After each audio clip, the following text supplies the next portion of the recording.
Make sure everything is right. What's up, YouTube community? And welcome back to the Emperor Atheist channel with your host, Emperor Atheist. This is going to be part 2 of my refuting the fine-tuning argument. As I've said before, I think this is the best argument that atheists have to try to not necessarily prove their God, because they can't prove their God, but just to use inference to try to make sense that God may exist. So like I always say, I think the fine-tuning argument is probably the best argument. Sean Carroll also agrees to that particular sentiment. I'm not going to try to make this video as long as my other video where I'm trying to make it short and concise. Last video I talked about the anthropic principle and how it basically contradicts the idea that the universe or this galaxy was basically fine-tuned for humanity. It makes no sense. When we think about the size of the universe, and when we think about how long the universe was here, not even the universe, I would think about how old the Earth is, about 4.5 billion, give or take, compared to the time that human life has been on this particular Earth. It's a misnomer to say that this Earth, not even the universe, but just the Earth itself, was basically fine-tuned for human life. It's basically an argument. It's basically an argument that boils down to what we call appeal to consequences. The universe is basically a way. It's a way to use this particular argument. Well, it's being used in a bad way. And when I say an appeal to consequences, it's basically saying that someone must have arranged. In other words, the universe is so wonderfully made for humans, or the Earth is so wonderfully made. It must have been arranged this way. It must have been made this way from some particular supernatural entity or mind. So basically, this particular argument, it assumes incorrectly that humanity is the goal or purpose of the universe, and that's just not a great argument. But as I said before, it's their best argument. It definitely is better than the moral argument for God. It's better than it's definitely better than Aquinas arguments. So I would have to say, when I think about this argument, the fine-tuning argument, what is called the teleological argument, I would have to say it is probably the best argument that the theists have. The rest of the arguments, some are okay, as far as, the appeals that they try to make, but they really don't make sense. And I try not to be biased, even though I am an avowed atheist, and I let people know this, but I still try to make sense of these particular philosophical arguments because I respect philosophy.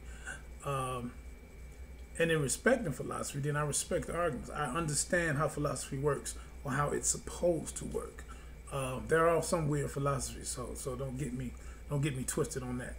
But it's almost probably the best analogy that I've ever heard when it comes to the fine-tuning argument.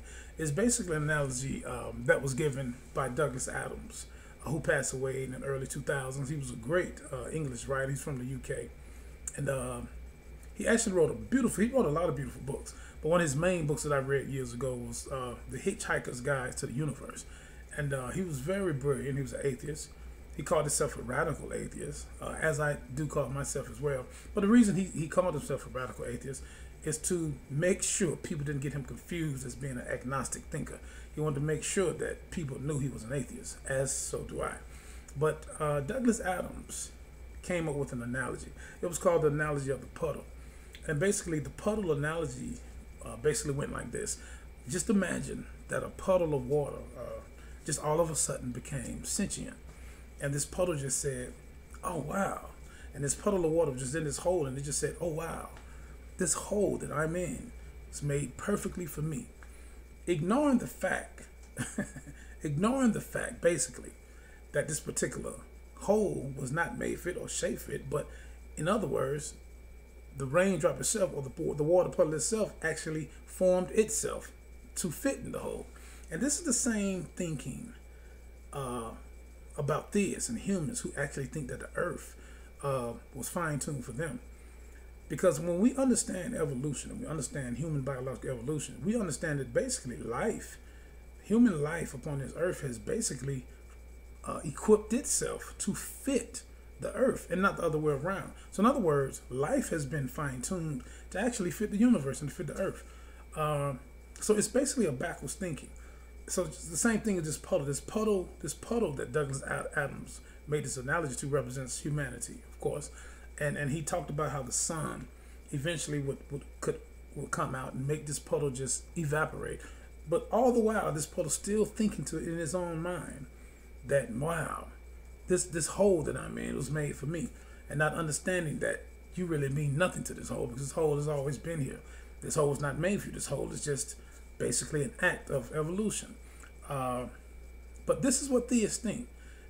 And without going back into the Sean Carroll, William Lane Craig debate, which was a great debate. If y'all haven't seen it, I put this the video link in my first video. And by the way, if you haven't seen my first video in this installment, is refuting the fine-tuning argument, or the FTA part 1. This would be part 2. But if you want to go back and actually view how Sean Carroll actually explained it, how he explained all of the different findings in physics, and actually how he corrected William Lane Craig misinterpretations of physics and of quantum mechanics. But yes, so I think that's probably the most beautiful illustration that could be given, the one that Douglas Adams gave about the sentient puddle that thought the hole was made for him instead of the other way around. And this is what we think. It's crazy to think that a species that's been on this planet, not even a third of the time that the planet has been here, and not even less than that of the time that the universe has been here. We're talking about 14 billion years.